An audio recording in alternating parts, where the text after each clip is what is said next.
Hello friends, welcome to शिक्षक prep. तो friends, हम सीटेट की प्रिपरेशन कर रहे हैं और अभी हमारी सीडीपी की क्लासेस चल रही हैं। आज हमारी सीडीपी की 8th क्लास है और आज की क्लास में हम चैप्टर कवर करने वाले हैं फ्रेंड्स, जेंडर रोल यानी कि लिंग भूमिकाएं। ठीक है, तो चलिए स्टार्ट करते हैं आज की क्लास और समझ लेते हैं पूरा चैप्टर। देखिए, सबसे पहले हम समझेंगे फ्रेंड्स जेंडर क्या होता है, फिर समझेंगे सेक्स क्या होता है। देखिए, मैं आपको पहले ही बता दूं, चाहे आप हिंदी स्पीकिंग स्टेट से हो या फिर इंग्लिश स्पीकिंग से हो, आप जो है इनके नाम इंग्लिश में भी याद रखिएगा और हिंदी में भी याद रखिएगा। बिकॉज ऑनलाइन वाली शिफ्ट में ये क्वेश्चन पूछा था और काफ़ी सारे स्टूडेंट्स कंफ्यूज हो गए थे। कैसे, मैं आपको बताती हूँ। स्टूडेंट्स को सिर्फ ये पता था कि हिंदी में लिंग बोलते हैं। अब क्वेश्चन वहाँ पर बन गया था कि निम्नलिखित में से लिंग कौन सी संरचना है। अब उन्हें ये नहीं पता था कि इंग्लिश में जेंडर होता है और ये लिंग मतलब इंग्लिश में सेक्स होता है। उन्हें एक ही चीज़ पता थी कि लिंग होता है और उन्हें सिर्फ ये पता था कि ये जैविक संरचना है लिंग। तो आपको ध्यान रखना है, अगर हिंदी में लिंग दिया है वहाँ पर तो आप इंग्लिश में देखिए, इंग्लिश में अगर सेक्स लिखा है तो आप जैविक संरचना पर टिक कीजिए और अगर इंग्लिश में जेंडर लिखा है तो आप सामाजिक संरचना पर टिक करेंगे। ठीक है, चलिए अब हम समझ लेते हैं इनको, ये क्या चीज़ें हैं। सबसे पहले सेक्स की अगर बात करें, लिंग की अगर बात करें फ्रेंड्स, तो ये एक जैविक संरचना है, बायोलॉजिकल कंस्ट्रक्ट है। ये आप जानते ही हैं, ये हमें हमारी हेरिडिटी से मिला हुआ होता है। ठीक है, यानी कि वंशागति से मिला हुआ होता है, वंशागति पर निर्भर करता है। किस तरीके से करता है ये मैंने आपको प्रीवियस वीडियो में भी समझाया था कि जो 23rd पेयर ऑफ क्रोमोसोम्स होता है पेरेंट्स में, मेल और फीमेल दोनों में, वो डिसाइड करता है कि आने वाली जो संतान है वो बेबी गर्ल पैदा होगी या बेबी बॉय पैदा होगा। ठीक है, यही होता है आपका बायोलॉजिकल कंस्ट्रक्ट और इसको आप इजीली चेंज नहीं कर सकते हैं। जैसे बेबी बॉय पैदा हो गया, अब मैं कहूँगी बेबी बॉय को आप गर्ल बना दो, क्या इतना ईजी है? गर्ल बना दोगे आप एक बार कहने पे? ऐसा नहीं होता है ना, तो वो चेंज नहीं होता है। ठीक है, तो यही होता है आपका जैविक संरचना, बायोलॉजिकल कंस्ट्रक्ट, और ये वंशागति यानी कि हेरिडिटी पर डिपेंड करता है। जैसे आप जो भी वीडियो देख रहे हैं, हो सकता है आप कोई लड़का होगा कोई लड़की होगी, तो ये चीज़ जब आप बने तो 23rd पेयर ऑफ क्रोमोसोम्स आपके जो पेरेंट्स में रहे होंगे उसी के बेसिस पर आपने जन्म लिया होगा। ठीक है, तो इसीलिए कहते हैं कि हेरिडिटी पर डिपेंड करता है। नेक्स्ट हम बात कर लेते हैं जेंडर यानी कि लिंग क्या होता है। तो लिंग देखिए फ्रेंड्स, ये वाला यानी कि जेंडर जो है आपका सामाजिक संरचना है, सोशल कंस्ट्रक्ट है और ये समाज द्वारा निर्धारित किया जाता है। जैसे लड़का लड़की, ये जो नाम दिए हैं ना, ये समाज ने दिए हैं, ये वंशागति से नहीं निकले नाम। वंशागति से सिर्फ बेबी बॉय पैदा होगा या गर्ल पैदा होगी ये डिसाइड होता है, ना कि ये पैदा होता है इसको हम लड़का बोल देंगे या इसके साथ हम भेदभाव करेंगे, लड़की हो जाएगी तो, लड़का होगा तो उसे सर पे बिठा के रखेंगे। ये चीज़ें हेरिडिटी डिसाइड नहीं करती, ये चीज़ डिसाइड करती है आपका समाज, सामाजिक संरचना। इसीलिए बोला है ये समाज द्वारा निर्धारित किया जाता है। तो जितनी भी जेंडर स्टीरियोटाइपिंग होती है, लिंग रूढ़िवादिता जो होती है, अलग अलग सोच होती है लोगों की, लड़कियों को दबाना, लड़कों को उठाना, लड़कियों के साथ अच्छा भेदभाव ना करना, ये सारी चीज़ें आपकी जेंडर के अंदर आती हैं और ये एक समाज द्वारा निर्धारित किया जाता है। ठीक हो गया, चलिए आगे बढ़ते हैं। अब हम समझ लेते हैं। देखिए, इस चैप्टर में जो जो इंपॉर्टेंट है वो सारे मैं आपको करवा रही हूँ। अगर आप यहाँ से सीटेट की प्रिपरेशन कर रहे हैं ना फ्रेंड्स इस चैनल से, तो मैं एक भी आपका ऐसा टॉपिक नहीं होगा जो मैं आपको नहीं कराऊंगी, क्योंकि मैंने भी सीटेट के दोनों पेपर क्वालिफाई किए हुए हैं फ्रेंड्स, और कौन कौन से चैप्टर्स इंपॉर्टेंट हैं, क्या क्या आपको कवर करना है, वो सभी कुछ मुझे पता है। तो मैं आपकी पूरी थियोरी कंप्लीट करवाने वाली हूँ। ऐसा नहीं होगा कि अगर आप यहाँ से प्रिपरेशन कर रहे हैं तो आपको किसी दूसरे चैनल से भी करनी पड़ेगी, ऐसा बिल्कुल नहीं होगा। बढ़िया तरीके से सारे चैप्टर्स मैं आपको कवर कराऊंगी। तो देखिए, सबसे पहले जेंडर स्टीरियोटाइपिंग हम पढ़ेंगे, यानी कि लिंग रूढ़िवादिता। जैसे कि नाम से ही क्लियर है, जो रूढ़िवादी धारणाएं होती थी महिलाओं और पुरुषों को लेकर, वही आपका जेंडर स्टीरियोटाइपिंग के अंदर आता है। देखिए, समाज में महिलाओं और पुरुषों को लेकर चली आ रही रूढ़िवादी धारणाएं, जो चीज़ें समाज में पहले से चली आ रही हैं, वही आपकी जेंडर स्टीरियोटाइपिंग यानी कि लिंग रूढ़िवादिता कहलाता है। एग्जाम्पल, महिलाएं घर का काम करती हैं, पुरुष बाहर का काम करेंगे, पुरुष रोते नहीं हैं। आपने देखा होगा पुराने ज़माने में यही अवधारणाएं चली आ रही थी और अभी भी बहुत सारी जगह पर ये चीज़ें हो रही हैं, जो कि बिल्कुल भी सही नहीं है।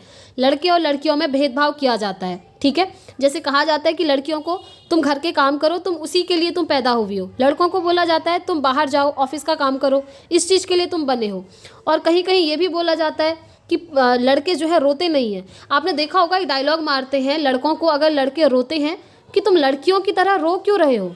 अब बताइए, ये कितनी बड़ी जेंडर स्टीरियोटाइपिंग है, आप समझ सकते हैं फ्रेंड्स। तुम लड़की की तरह क्यों रो रहे हो? अरे भाई, वो इंसान है, इसमें लड़का और लड़की से क्या मतलब है? जैसे इमोशन लड़के के अंदर है वैसे ही लड़कियों में भी होते हैं। तो ये क्या बात हुई कि तुम लड़की की तरह रो क्यों रहे हो? कहते हैं ना, तुम लड़कियों की तरह शर्मा रहे हो। शर्माने का ठेका क्या लड़कियों ने ही लिया है? ये बताइए, नहीं ना। तो ये सारी आपकी रूढ़िवादी धारणाएं हैं। और आपने पहले तक जो बुक्स आपकी छपती थी वहाँ भी देखा होगा, जैसे इमेज बनाते थे, एक जगह गर्ल बना देंगे झाड़ू लगाती हुई या किचन में काम करती हुई, दूसरी जगह बॉय को दिखाते थे बढ़िया चेयर में बैठा हुआ ऑफिस गया है, इस तरीके की चीज़ें। तो बच्चों के मन में ये जन्म से ही पैदा हो जाती हैं इसी चीज़ की वजह से। इसीलिए बच्चों को इन सबसे दूर रखना चाहिए फ्रेंड्स, और उनके अंदर ये चीज़ डालनी चाहिए कि हम सभी ह्यूमन बींग्स हैं, जैसे लड़के हैं वैसी लड़कियाँ हैं। अब ज़रूरी नहीं है कि डांसर सिर्फ लड़कियां ही बनेंगी, लड़के भी डांसर बनते हैं, आपने देखा ही है ना। तो यही होता है आपका जेंडर स्टीरियोटाइपिंग, यानी कि लिंग रूढ़िवादिता। चलिए नेक्स्ट टॉपिक है आपका जेंडर बायसनेस। देखिए जेंडर बायसनेस और जेंडर स्टीरियोटाइपिंग दोनों एक दूसरे से कनेक्टेड हैं। किस तरीके से? देखिए, जेंडर बायसनेस मतलब होता है लिंग पक्षपात, किसी एक जेंडर की तरफ झुके रहना, ठीक है, किसी एक जेंडर की तरफ झुकना। और जेंडर स्टीरियोटाइपिंग में ही बायसनेस है, इसे जेंडर डिस्क्रिमिनेशन भी कहते हैं। अब आपको ये 3 नाम याद रखने हैं, कौन कौन से? एक हो गया आपका जेंडर स्टीरियोटाइपिंग, दूसरा हो गया जेंडर बायसनेस, और तीसरा हो गया जेंडर डिस्क्रिमिनेशन। ये तीनों एक दूसरे से कनेक्टेड हैं। अभी हम क्या पढ़ रहे हैं? जेंडर बायसनेस पढ़ रहे हैं। बायसनेस मतलब होता है किसी एक जेंडर की तरफ झुके रहना। और आप जानते हैं मेनली किस जेंडर की तरफ झुका जाता है? लड़कियों को दबाया जाता है। तो वो आ गया आपका इसी स्टीरियोटाइपिंग के अंदर, ठीक है। और इसे जेंडर डिस्क्रिमिनेशन भी कहा जाता है। एक ही लिंग की तरफ झुका जाता है ना, लड़कों को उठाया जाता है समाज में, लड़कियों को दबाया जाता है, यही चीज़ है यहाँ पर। चलिए आगे बढ़ते हैं। अब समझते हैं जेंडर पैरिटी। ये जो तीनों टर्म हमने अभी पढ़ लिए हैं, जेंडर स्टीरियोटाइपिंग, बायसनेस और डिस्क्रिमिनेशन, ये तीनों आपके नेगेटिव चीज़ें हैं जो कि समाज में नहीं होनी चाहिए फ्रेंड्स। ये भी आप ध्यान रखेंगे। एज अ टीचर ऐसी चीज़ें आपने फॉलो नहीं करनी है। आपने देखा होगा काफ़ी सारे टीचर्स बच्चों को कहते हैं कि मैथ्स में लड़कियां वीक होती हैं, लड़के स्ट्रांग होते हैं। अब ये कौन से लॉजिक वाली बात है? तो वो एक लिंग की तरफ झुक रहे हैं ना, जेंडर स्टीरियोटाइपिंग हो रही है ना, उनकी इस सेंटेंस से शो हो रही है जेंडर स्टीरियोटाइपिंग। तो यही है आपका एक लिंग की तरफ झुकना। चलिए आगे बढ़ते हैं। नेक्स्ट टर्म हम जो पढ़ रहे हैं ये बहुत अच्छी एक पॉजिटिव चीज़ है, जेंडर पैरिटी, लिंग समता। शिक्षक को हमेशा लिंग समता रखनी चाहिए, लड़के और लड़कियों में अंतर नहीं करना चाहिए। ठीक हो गया। टीचर एज अ टीचर आपने क्या करना है? लड़के और लड़कियों में भेदभाव नहीं करना है। और जो लैंग्वेज आप यूज़ करेंगे दोनों के साथ एक जैसी लैंग्वेज यूज़ करनी है। कैसे करनी है? देखिए, शिक्षक को जेंडर न्यूट्रल लैंग्वेज का प्रयोग करना चाहिए। जेंडर न्यूट्रल लैंग्वेज होता है लिंग तटस्थ भाषा। जैसे किस तरीके की भाषा? जैसे आपने देखा होगा काफ़ी सारे टीचर्स बोलते हैं कैमरा मैन, तो मैन क्यों बोलना है? मैन की जगह वुमन नहीं हो सकती क्या? क्या वुमन कभी कैमरा पर्सन नहीं हो सकती? हो सकती है ना। तो कैमरा मैन की जगह पर यूज़ करना चाहिए कैमरा पर्सन, क्योंकि पर्सन वर्ड के अंदर मैन और वुमन दोनों आ जाती हैं, ठीक है। अब आप लोग क्लियरली समझ पा रहे होंगे एग्जाम्पल के थ्रू। जैसे टीचर बोलते हैं चेयरमैन, चेयरमैन क्यों बोलना है? चेयर वुमन नहीं हो सकती क्या? हो सकती है ना। तो चेयरमैन वर्ड की जगह आप चेयर पर्सन बोल दीजिए, क्या दिक्कत है? इसमें क्या हो रहा है? न्यूट्रल लैंग्वेज का जो है यहाँ पर यूज़ हो रही है कैमरा पर्सन में और चेयर पर्सन में, यानी कि लिंग तटस्थ भाषा। जेंडर पैरिटी यहाँ पर दिख रही है, लड़के और लड़कियों में भेदभाव नहीं दिख रहा है। तो अब से इन वर्ड्स को आप भी बोलना छोड़ दीजिए। अगर आप लोग भी यही बोलते हैं तो आप इन वर्ड्स को बोलिए जहाँ पर पर्सन आ रहा है, क्योंकि पर्सन के अंदर मैन और वुमन दोनों आ गए, ठीक है। तो ये होती है आपकी न्यूट्रल लैंग्वेज, और टीचर को ऐसी ही लैंग्वेज का यूज़ करना चाहिए। चलिए आगे बढ़ते हैं। नेक्स्ट है फ्रेंड्स जेंडर कॉन्स्टेंसी। अब जेंडर कॉन्स्टेंसी क्या होता है ये ध्यान से सुनिए, और बहुत ही ईजी टर्म है ये। तो जेंडर कॉन्स्टेंसी होता है लिंग स्थिरता। नाम से ही क्लियर है, लिंग स्थिरता। लिंग आपका स्थिर है, कांस्टेंट है, यानी कि लिंग जो जेंडर है आपका वो क्या है? स्थिर, यानी कि कांस्टेंट है, ठीक है। इसे चेंज नहीं किया जा सकता है। जैसे 3 वर्ष में बच्चा समझने लगता है कि जैसे कपड़े चेंज किए जाते हैं वैसे जेंडर चेंज नहीं किया जा सकता। अब जैसे एक बॉय है एक गर्ल है, ठीक है। अब इनका जो जेंडर है वो क्या रहेगा? कांस्टेंट रहेगा। क्या वो इजीली चेंजेबल होता है? नेचुरली आप चेंज कर सकते हैं यूं ही। जैसे कोई लड़का है, किसी ने बोला कि आप लड़की बन जाओ, तो बन जाएंगे? नहीं ना। तो लिंग आपका चेंज नहीं होगा। और ये चीज़ 3 वर्ष में बच्चा समझने लगता है कि मेरा जो जेंडर है वो हमेशा के लिए है, ये मेरा चेंज नहीं हो सकता। जैसे हम कपड़े चेंज कर लेते हैं, कभी मन करा हमारा शॉर्ट्स पहन लिया, कभी मन करा सूट पहन लिया, कभी मन करा पैंट पहन लिया, कभी शर्ट पहन ली। इस तरीके से जैसे हमारा मन करता है हम कपड़े चेंज करते हैं, उस तरीके से हम अपना लिंग चेंज नहीं कर सकते। और ये चीज़ 3 वर्ष में आते आते बच्चा समझने लगता है। इसी को बोलते हैं हम जेंडर कॉन्स्टेंसी, यानी कि लिंग स्थिरता। जेंडर आपका कांस्टेंट है, स्थिर है। देखिए यहाँ पर लिखा है जैसे मेल और फीमेल जेंडर, जो कि मैंने अभी आपको बताया बॉयज़ और गर्ल्स का जेंडर सेम ही है, ठीक है। तो आई होप आप लोग ये सब समझ गए होंगे।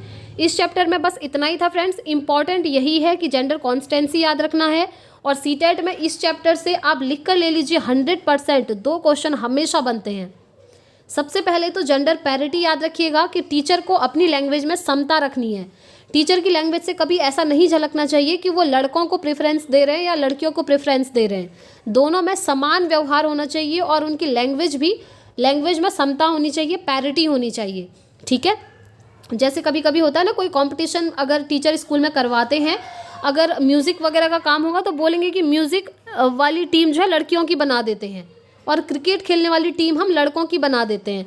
ऐसे करते हैं, स्टीरियोटाइपिंग शो करते हैं टीचर काफ़ी सारे। आपने भी देखा होगा, मैंने भी देखा स्कूल में। तो ये चीज़ें नहीं करनी है। क्या क्रिकेट लड़कियां नहीं खेल सकती? आजकल कहाँ से कहाँ पहुँच गई हैं लड़कियाँ, ये आप भी जानते हैं। तो एज अ टीचर इस तरीके से आपको काम नहीं करना है कि आपकी लैंग्वेज में जेंडर स्टीरियोटाइपिंग झलक रही हो। नेक्स्ट है ये जेंडर बायसनेस, जो कि आप समझ ही गए हैं, लिंग पक्षपात, वही लड़के लड़कियों में भेदभाव करना। और जेंडर स्टीरियोटाइपिंग इसी के अंदर आ जाता है, जो चीज़ें पुराने टाइम से चली आ रही हैं, ठीक है। तो यही है फ्रेंड्स, चैप्टर यहाँ पर हमारा कंप्लीट होता है। अगर चैप्टर आपको समझ में आया है, वीडियो पसंद आई है, तो प्लीज़ लाइक एंड शेयर ज़रूर करके जाइएगा। और अगर आपको ये PDF चाहिए तो आप मेरे टेलीग्राम चैनल को ज्वाइन कर लीजिएगा। वहाँ पर मैं आपको क्लास के बाद ये PDF शेयर कर दूँगी, ठीक है। तो इस वीडियो में इतना ही रखते हैं फ्रेंड्स, मिलेंगे नेक्स्ट वीडियो में नेक्स्ट चैप्टर के साथ। Thanks for watching.